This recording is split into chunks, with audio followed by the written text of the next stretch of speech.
It started with a knock, not the kind you get from a neighbor dropping by with a smile or a pie.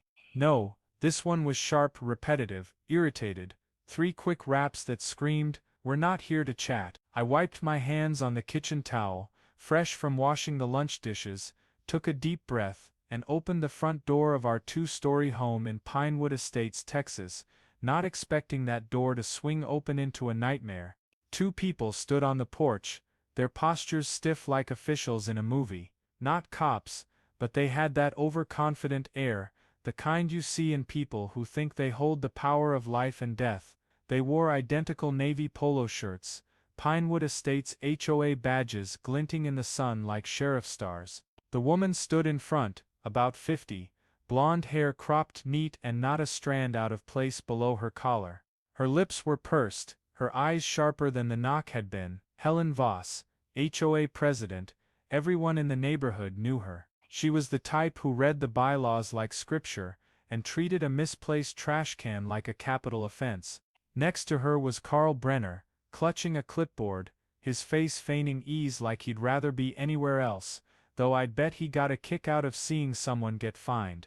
"Oh, Mrs. Harper," Helen began, her voice sugary but brittle like spun sugar, "we've had a few complaints about your husband." I frowned, confused. "My husband?" "Yes," she said, with a forced sigh, wandering unchecked in the common areas, carrying suspicious equipment, and repeatedly violating the community's item size regulations. I didn't answer right away. Not because I was angry. Not yet. I was still trying to process what she was saying.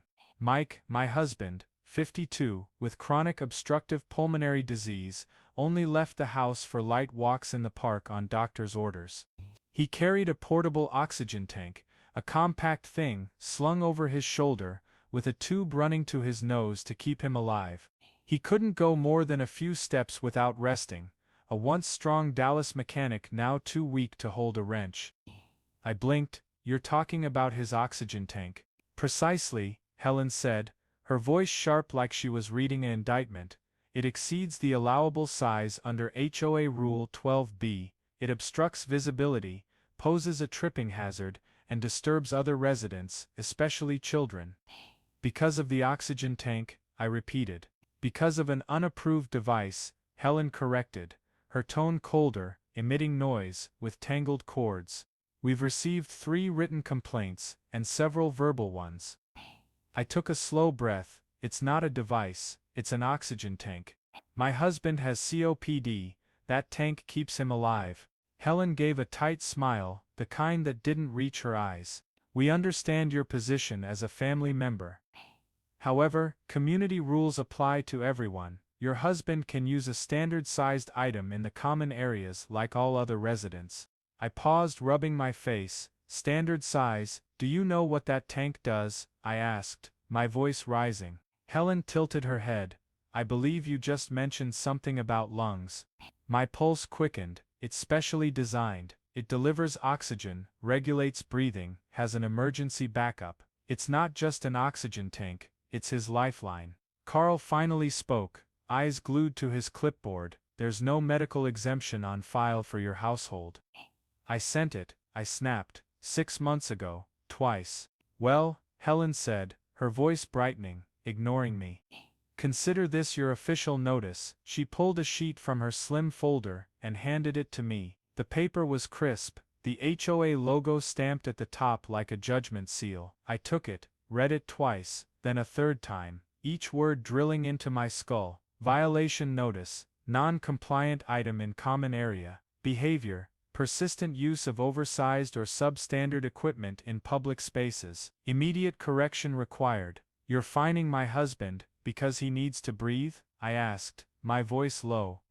Helen smirked. "We're fining for a clear rule violation. He can't live without it," I said. "Then perhaps you should consider private accommodations," she replied, the polite threat unmistakable. "The HOA is responsible for the comfort and safety of all residents." I stared at her, seeing the unshakable confidence of someone who thought they were right because rules backed them. No leniency, no mercy, just policy. After Helen Voss and Carl Brenner left, I stood there, still clutching the notice, my mind reeling like I'd been punched in the face. I walked into the living room, where Mike sat, his oxygen tank humming beside him, like a constant reminder of what had just happened. He looked up, pale blue eyes dim with fatigue, and asked, "What did they want, Ellen?" I didn't answer right away, just handed him the paper. He read it slowly, trembling fingers tracing the lines, then sighed and set it on the table. "They think I'm a nuisance," he said, his voice raspy, followed by a small cough. I sat beside him, took his hand, felt his cold fingers squeeze back. "They're wrong," I said,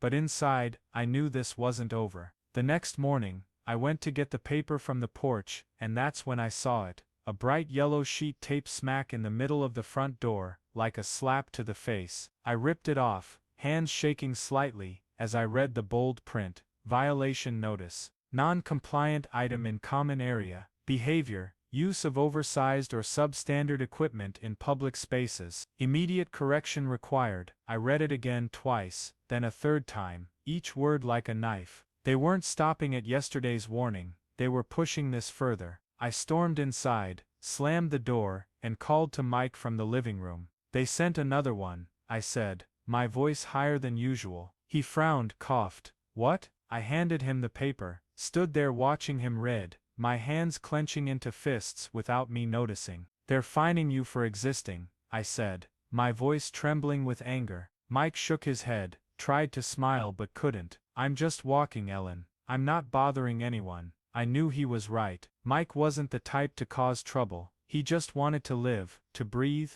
to have a few peaceful minutes in the park. The doctor said he needed to keep his lungs going, but to Helen Voss and her damn HOA, even that was too much. I couldn't sit still. I grabbed the phone, dialed the HOA office number I found on the old notice. It rang 3 times before a chipper voice answered. "Pinewood Estates HOA, how can I assist?" "I need to speak to Helen Voss," I said, trying to keep my voice steady. "Who's calling?" "Ellen Harper." A pause, then the voice said, "I'll transfer you." I waited, listening to bland hold music, gripping the phone so hard my knuckles whitened. "Hello, Mrs. Harper." Helen's voice came through, sweet but icy like yesterday. "I assume you're calling about the notice." "Yes," I said, my tone hardening. "You can't fine my husband for needing oxygen to live." She sighed, that fake sigh I'd heard before. "Mrs. Harper, we're not fining him for living, we're fining for a clear rule violation. Your husband can use a standard-sized item in the common areas." "There's no such thing as a standard size for an oxygen tank," I snapped. "He can't live without it."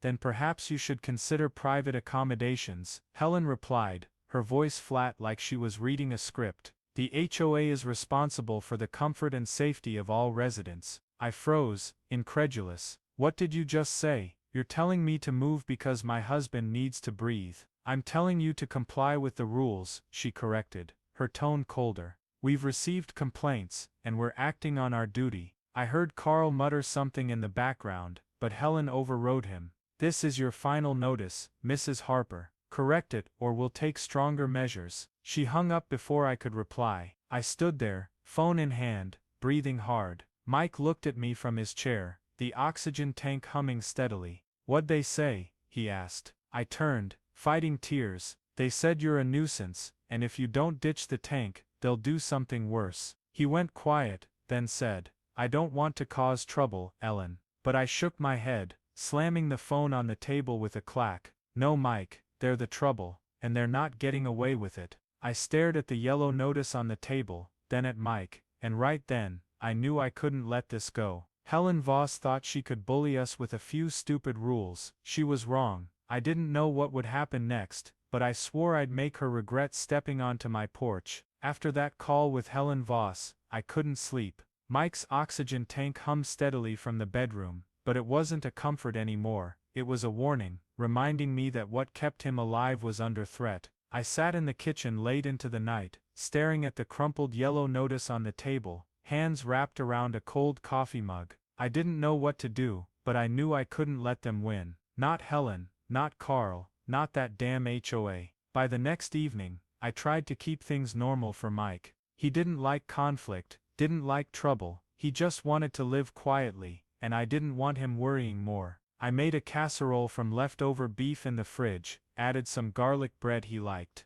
We sat at the small kitchen table, the dim yellow light casting shadows on his face, highlighting the deeper lines etched by years of illness. The oxygen tank sat beside him, tube running to his nose, humming steadily. He ate slowly, small bites, pausing to breathe between chews. I watched him, trying to push down the weight in my chest. "How'd it go yesterday?" I asked softly, sliding a piece of meat onto his plate. He shrugged, thin hands trembling slightly with the fork. "They were just talking, Ellen. I don't think they're serious." I forced a smile, though inside I wanted to scream. "They sent another notice, taped it to the door. They say you have to ditch the tank, or they'll do something worse." Mike blinked, silver hair falling over his forehead. "Because of this?" he asked, raspy, pointing at the device beside him. "Yeah," I said, my voice shrinking. A silence settled, not awkward, but the kind where you know something big is happening, and aren't sure what to do.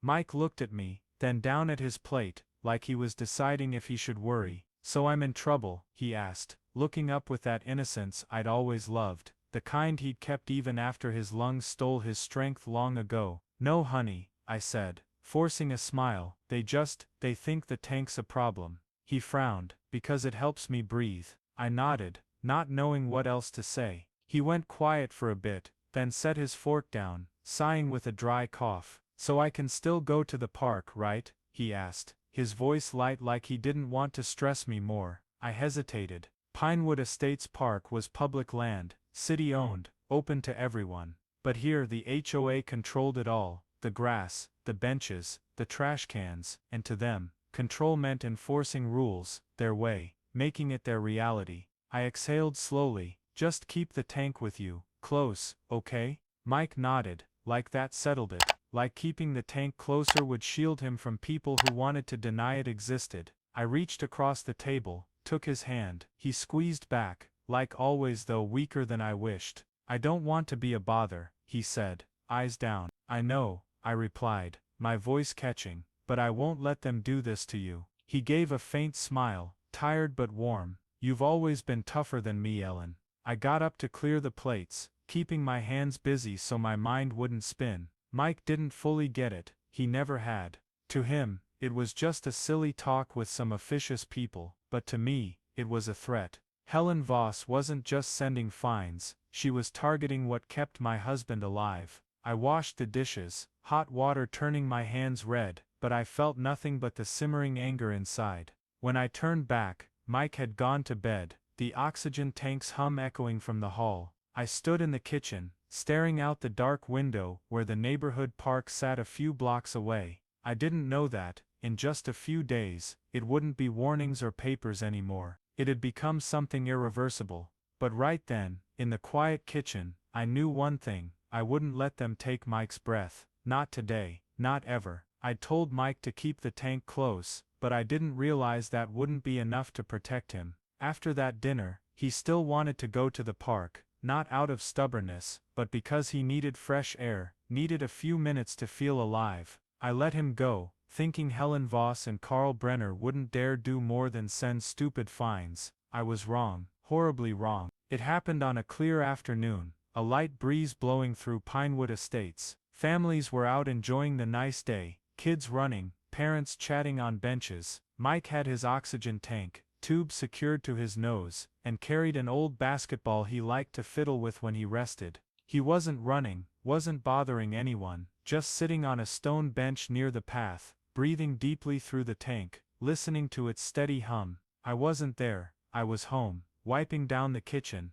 unaware everything was about to fall apart. From what witnesses later said, Helen Voss showed up first. She walked up with purpose, not angry, not unhinged, but with the focus of someone on a mission they believed was right. Carl Brenner trailed behind, clipboard in hand, phone in the other, eyes darting like he didn't want to be caught.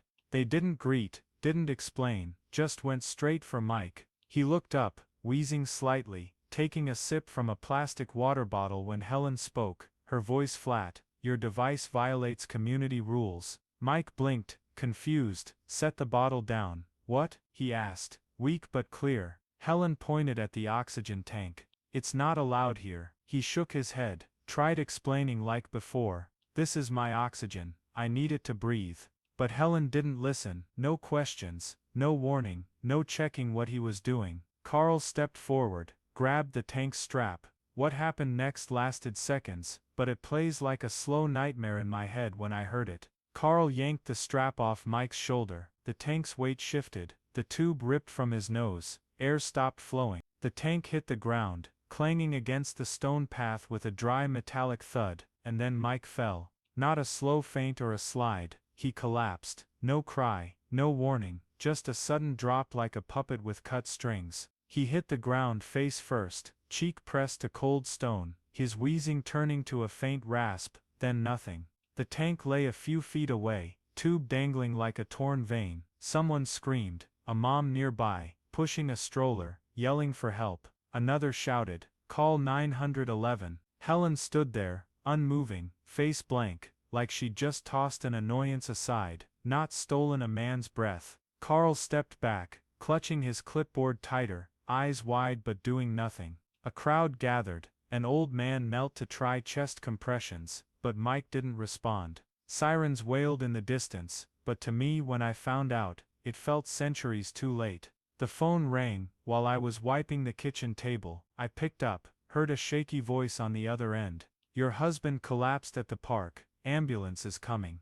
I dropped the phone, hands trembling too much to hold it. I ran to the car, drove like a mad woman, heart pounding in my chest. When I got to St. Luke's Hospital, Mike was in the ER, unconscious, on a ventilator, skin purple. A nurse tried to calm me, said they'd reconnected oxygen after 8 minutes, that he'd stopped breathing entirely, that they didn't know the long-term damage yet. I didn't hear it all, my eyes locked on the tank on the table, strap torn, tube severed, a small blood smear on the clasp, like Mike had tried to hold it before he fell. I stood there, in the hospital hallway, shirt soaked with sweat, hands shaking, looking through the glass at my husband. I didn't cry, not yet, I just stood, something heavy and ancient rising in my chest.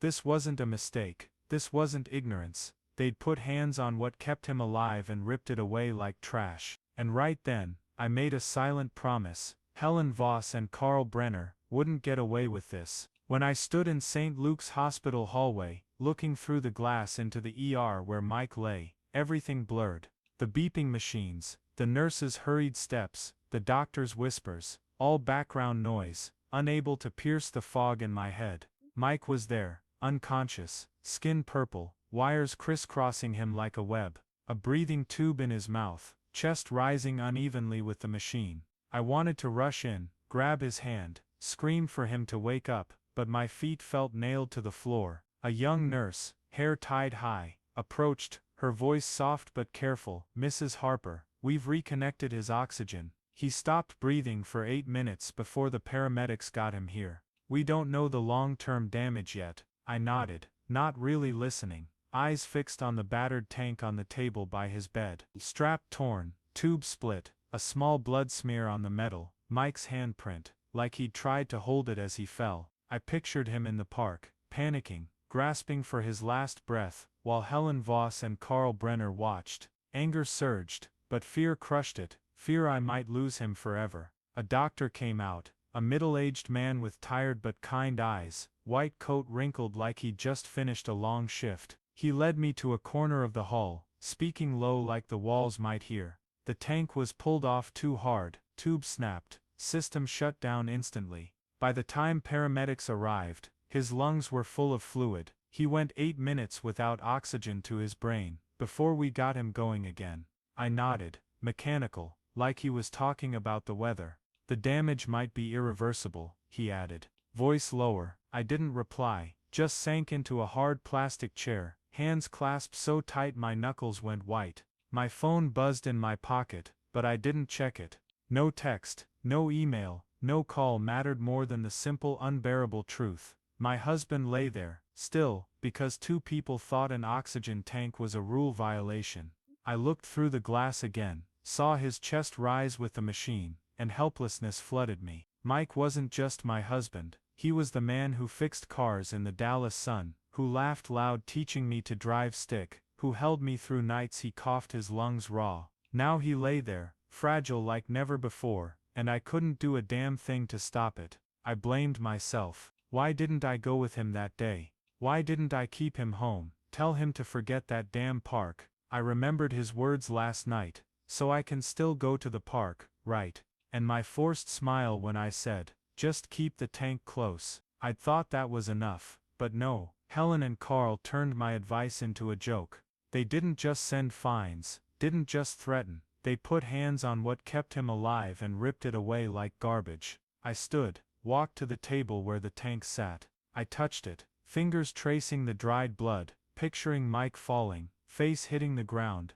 breath snuffed out. I didn't cry, not yet. Tears didn't come, just a simmering burning rage spreading from my chest through my body. I clenched my fists, nails digging into my palms till they stung, but I didn't care. I looked through the glass, saw him lying there, and something heavy, ancient rose, not just anger, but a promise. They didn't just hurt Mike, they attacked his life, and I wouldn't let them walk away like it was nothing. The nurse returned, put a hand on my shoulder. You should rest a bit, he's stable for now, but it'll take time. I nodded, but didn't take my eyes off Mike. I couldn't rest, not while Helen Voss and Carl Brenner were out there, thinking they could go on with their lives after this. I stood in that cold hallway, shirt soaked with sweat, hands trembling, telling myself, this wasn't an accident, this was deliberate, and I'd make them pay, whatever it took. After leaving St. Luke's Hospital, I didn't go home right away. I stood in the parking lot, gripping my keys so hard they dug into my skin, watching the streetlights reflect off the car windows. Mike was still in the ER, unconscious, reliant on a ventilator, and I knew if I did nothing, Helen Voss and Carl Brenner would go on living like nothing happened. I couldn't let that happen. I drove home in silence, my mind spinning with images of the torn oxygen tank and Mike's purple face. When I got inside, I didn't turn on the lights. I sat at the kitchen table, opened my laptop and started.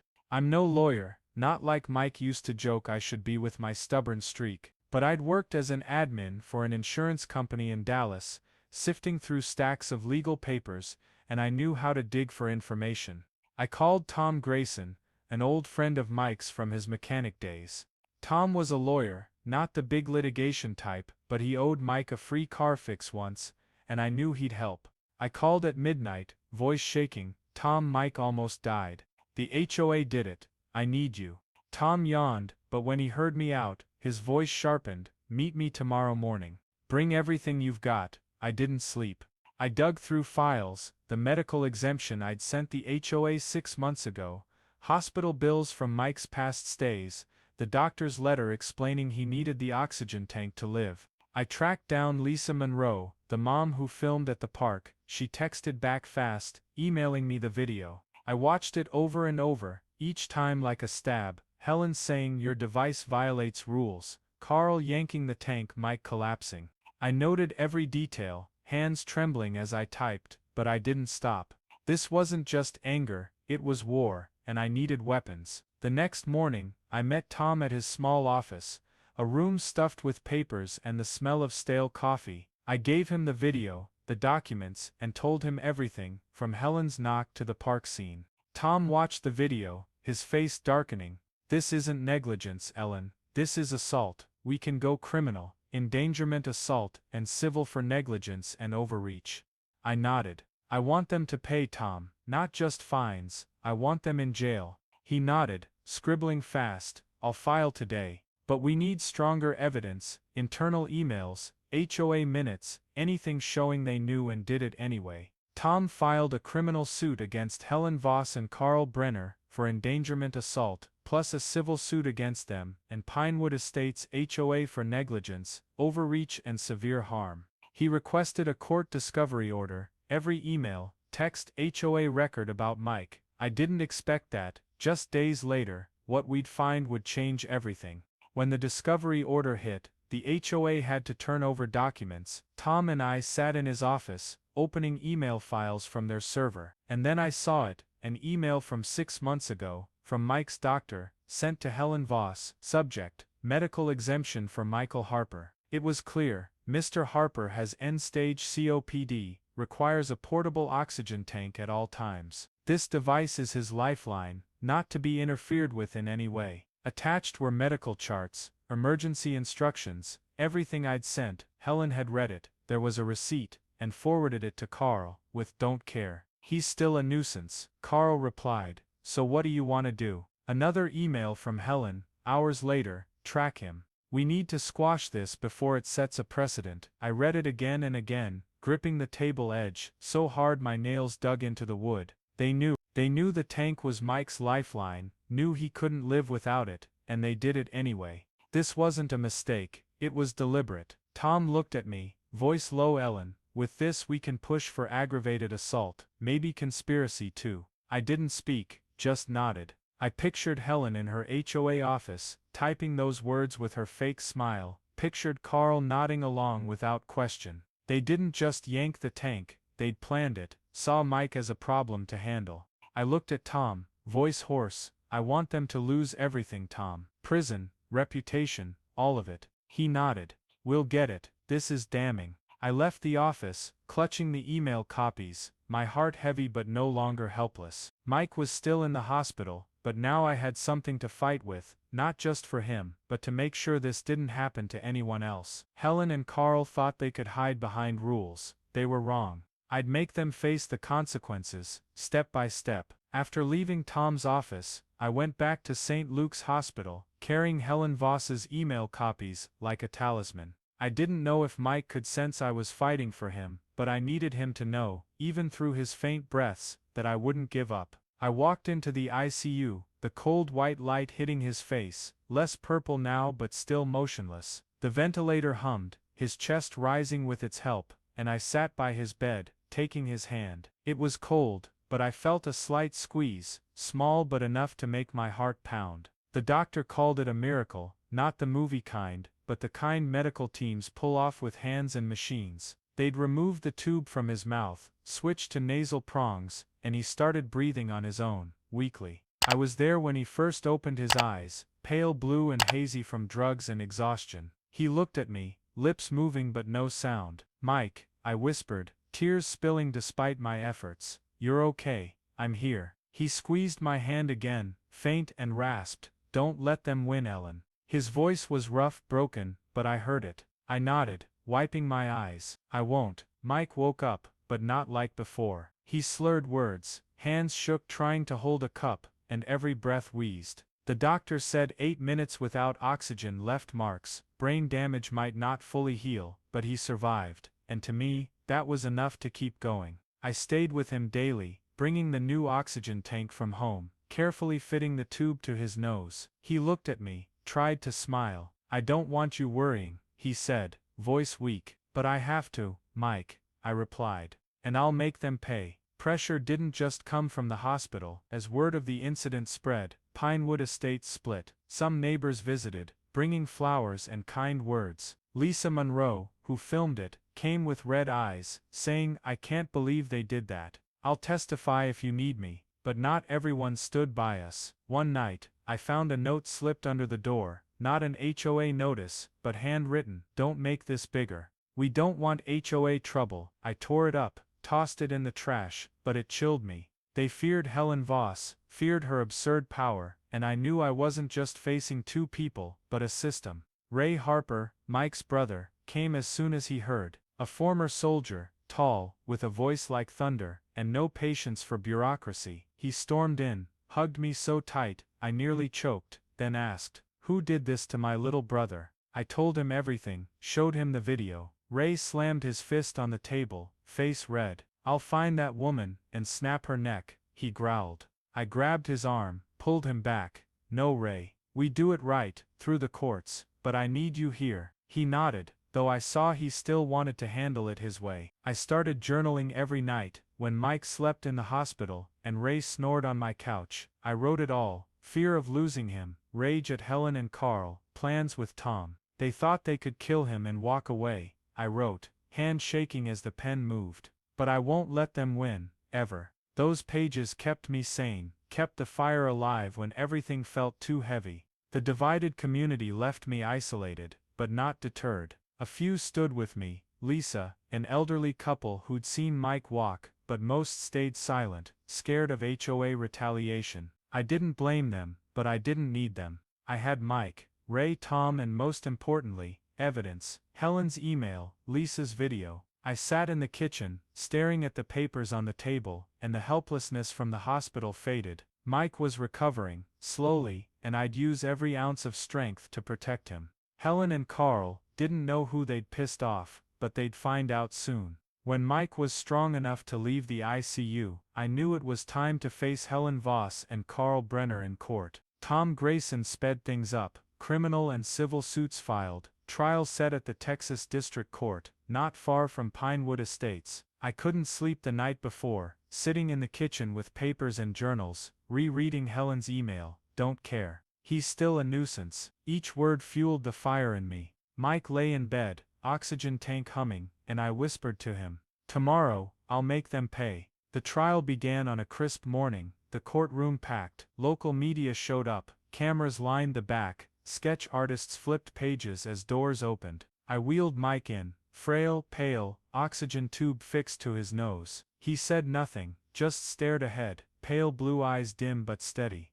Ray walked beside me, hand tight on my shoulder, whispering, "They won't get away, Ellen." Lisa Monroe sat in the front row, nodding at me, ready to testify. I felt the room's weight, not tense, not loud, just a heavy silence before the storm. Helen and Carl sat at the defense table, the first time I'd seen them not smug. Helen didn't fake a smile, didn't wave, just sat rigid, shoulders stiff. Carl hunched, hands clasped on his lap, eyes darting like he wanted out. They looked smaller, not because they were losing, but because the world now saw who they were. Their lawyer, a short man with thick glasses, stood, voice smooth. "This was an unfortunate misunderstanding. My clients didn't know the tank was medical. No malice, just a mistake." I gripped Mike's hand, nails digging in, but said nothing. Tom would speak for me. Tom stood, voice calm but cutting. "We have proof this wasn't a mistake. This was deliberate." He requested Lisa's video be played.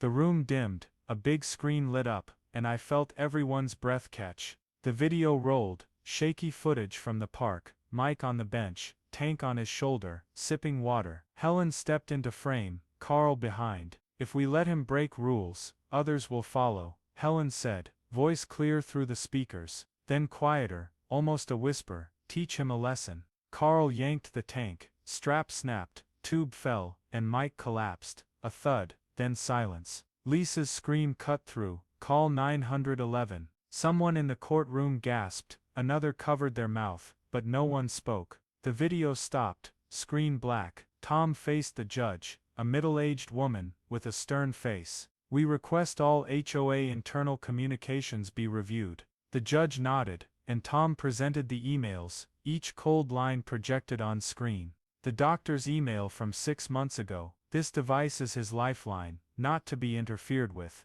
Helen's forward to Carl, "Don't care, he's still a nuisance." Carl's reply, "So what do you want to do?" Helen's response, "Track him. We need to squash this before it sets a precedent." The room went dead silent, only the rustle of paper as the jury read copies. I stood, no notes or slides, just the truth. I stepped to the center facing the jury, strangers who'd decide Mike's justice. My voice wasn't loud, didn't need to be. "My husband's had COPD for 10 years, I began. He used to fix cars in Dallas, strong as anything, but now he needs that tank to breathe.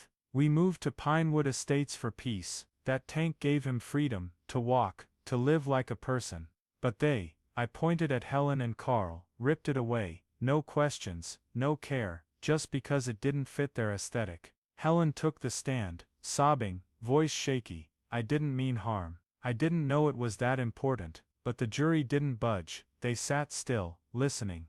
Tom asked, "You got the doctor's email about Mr. Harper?" "Yes." Helen hesitated, then nodded. "And you still ordered the tank pulled?" She bowed her head, silent. Carl went next, deflecting. "Helen told me to do it. I didn't want to. But his email, so what do you want to do?" "Betrayed him." The judge looked at Tom, voice low, "The prosecution may elevate to aggravated assault." I sat by Mike, his hand squeezing mine. He said nothing, but I felt it. he was proud. The jury left, and I sat there, heart pounding, watching Helen and Carl. They weren't HOA powerhouses anymore, just two small people, stripped bare before justice. After 3 hours, the jury returned. Guilty, they declared. Aggravated assault, gross negligence, conspiracy to harm. Helen sat frozen, face white as stone. Carl slumped, hands on his head. I didn't smile, not a victory, not yet. I just looked at Mike, the man who'd nearly died, and for the first time since this nightmare began, I felt someone had spoken the truth. The system, this time, had listened. When the jury read guilty, I didn't feel triumph, not the cheering, relieved kind you see in movies. I just sat there, holding Mike's hand on his wheelchair, feeling his faint warmth. Helen Voss and Carl Brenner were led out of the courtroom, Helen's eyes blank, Carl's head down, hands cuffed behind him. The room emptied, murmurs rising, but I heard nothing but the oxygen tank humming beside Mike. Tom clapped my shoulder, voice low, "We did it, Ellen." I nodded, but inside, I knew this was just the start. The sentencing came weeks later. The judge, her stern face unchanged, read the terms. Helen Voss got 10 years for aggravated assault and conspiracy. Carl Brenner got 12 for directly pulling the tank and his complicit emails. No parole. The judge called their actions a dangerous, deliberate abuse of civic authority, her voice sharp as a blade. I watched them led away, Helen stepping stiffly, Carl stumbling like he'd fall. I didn't smile, didn't clap, I just looked at Mike, the man who'd nearly died from their cruelty, and felt a sliver of justice done. Pinewood Estates HOA didn't survive it. The civil ruling dissolved the association, every board member ousted. Residents reorganized, electing a new group, people who put humanity over rules, safety over appearances. Old bylaws were suspended, rewritten under a state mediator's watch. For the first time in years, the neighborhood felt like a place to live, not a prison of petty laws. The park where Mike fell was renamed Michael Harper Greenway, with a small plaque, "Where life is valued over rules." I didn't ask for it, but seeing it, my eyes stung. Legal justice was just the first ripple. News of the case spread beyond Pinewood Estates, across Texas, then the country. Patient rights groups spoke up, calling it a wake-up call. An online petition hit 1 million signatures, demanding new laws to protect medical device users. And then it came, Harper Act, a Texas state law banning any HOA, property board, or community group from restricting certified medical devices in shared spaces. Heavy civil fines, possible criminal charges, and mandatory training for boards statewide. I didn't seek it, but hearing it, I sat at the kitchen table, hands trembling, feeling Mike's name echo further than I'd dreamed. Letters started arriving from everywhere, parents, grandparents, nurses, people I'd never met. One from Oklahoma read, "My son uses a ventilator. We got kicked out of a park because it bothered people. Your case gave us hope." Another from California, "You didn't just fight for your husband, you fought for my kid too." I read them nightly, sometimes aloud to Mike, as he sat beside me, oxygen tank humming. He gave a faint smile, voice raspy, "You're famous, Ellen." I didn't post them online, didn't need to. I kept them in a shoebox, neatly stacked, proof a voice could reach further than I'd thought. I started speaking at small conferences, not for fame, but because of those letters. I told Mike's story, the tank, the day he nearly died over stupid rules. I met people like him, ventilator users, chest pump wearers, wheelchair riders, and saw their eyes light up knowing the law had shifted. I'm no public speaker, but each time I stood, I thought of Mike, his fall in the park, his words, "Don't let them win." I didn't, not just for him, but for everyone needing a device to live. Pinewood Estates changed. Neighbors who'd stayed silent now talked to me, some apologizing late for not speaking up sooner. Lisa Monroe became a friend, bringing her kids to play with Mike when he got stronger. Ray stayed weeks, fixing windows and watching Mike when I was busy. The neighborhood wasn't a battleground anymore. It was a place where people smiled, where kids ran free without someone barking about rule violations. I sat with Mike in the new park one afternoon, him in his wheelchair, me on a bench. He looked out at the grass, where the plaque with his name stood, and said, "I didn't think it'd go this far." I took his hand, feeling warmth creeping back. You deserved it, Mike, and I'm not stopping. He squeezed my hand, weak but firm, and for the first time since this nightmare, I felt a bit of peace. After the trial, the letters and new laws, our life settled, not back to before, but into something new, softer. Mike improved, not fast, not miraculous, but enough to leave St. Luke's and come home. I wheeled him over the threshold, new oxygen tank humming, and for the first time since the nightmare, he smiled, a real one, not forced. Home, he whispered, voice rough but warm. I sat beside him on the couch, hand in hand, feeling a peace I thought was gone forever. One morning, as I brewed coffee, Mike looked at me from the kitchen table, holding a cereal bowl, tank beside him. He chewed slowly, the spoon clinking in the quiet. Think I could go to the park? He asked, voice light, like he feared I'd say no. I paused, hot mug in hand, staring at him. The park, Michael Harper Greenway, where he'd nearly died, where Helen Voss and Carl Brenner stole his breath. I wanted to say no, to keep him inside, safe forever. But I saw his eyes, that rare spark, and smiled. Anywhere you want, Mike. We went that afternoon, sky clear, a cool breeze through the oaks. I pushed his wheelchair on the stone path, now clean of any hint of violation notices. He sat taller, tank on his lap, tube in his nose, breathing steady. I stopped by the bench where he'd fallen, now marked with the plaque, Michael Harper Greenway. A kid ran up, curly hair a mess, pointing curiously at the tank. What's that, mister? He asked, voice bright. Mike gave a faint smile, the one I loved from his Dallas mechanic days. Helps me breathe, he said, raspy but kind.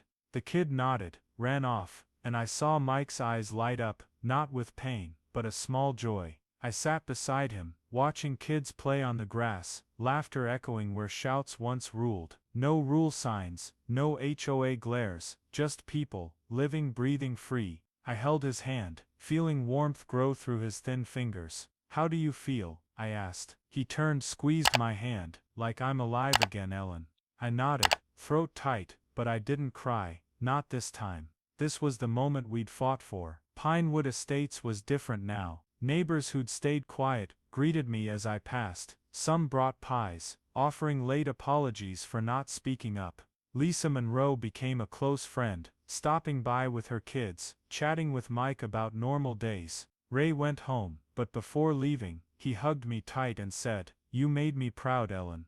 Mike too. The neighborhood wasn't a war zone, it was a place where people valued each other, not just laws, but hearts. I still kept the shoebox of letters, thanks from everywhere, reminders Mike's story wasn't just ours. Once I read one aloud to him from a Florida mom. My kid uses a chest pump, thanks to you he's not banned from parks anymore. Mike listened, tapping the table lightly, then said, "You did a lot, Ellen." I shook my head. "We did, Mike. You kept me standing." Sitting in the park that day, I looked out at the grass, saw a girl with a glucose monitor on her arm, her mom smiling at me from afar. A boy with a speech device waved shyly. I felt something in my chest, not victory, not justice, but hope. It didn't start with lawyers or laws, not protests or rules. It started with Mike, his tank, a man who refused to stop breathing despite others wanting him silent. I leaned my head on Mike's shoulder, his breath steady beside me.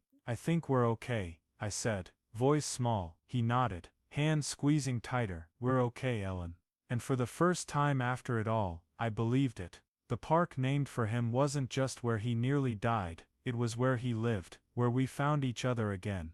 Where I knew sometimes justice isn't loud, it's a breath, a smile, a quiet moment, no one can take away anymore. The story HOA Karen seized my husband's oxygen tank, he nearly died. Now she's facing charges, reflects real issues in American life today, especially the clash between individual rights and collective power, and the fallout of authority abuse in small communities, like HOA's homeowners associations. In the U.S., HOAs often exist in suburban neighborhoods, like Pinewood Estates in the story, and while they aim to maintain order, they sometimes become tools for people like Helen Voss and Carl Brenner to impose rigid personal whims, regardless of consequences. Mike Harper nearly dying after his oxygen tank was seized isn't just fiction, it echoes real cases where disabled or ill people face discrimination because their medical devices are deemed unfit for community standards. The detail of Helen knowing Mike's condition via email yet calling him a nuisance and ordering him taught a lesson mirrors a reality: the lack of empathy and bureaucratization in modern American society, where rules sometimes trump humanity.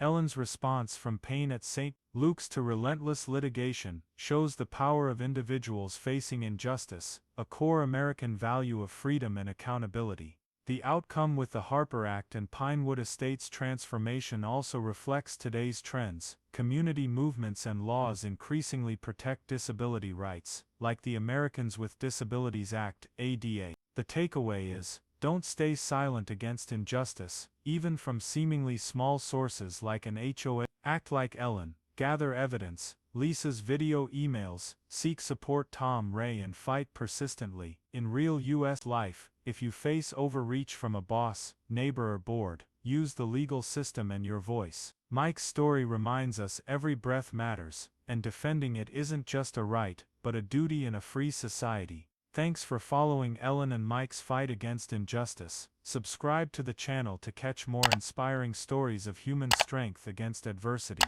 See you in the next video, where we'll keep exploring small but meaningful victories in life.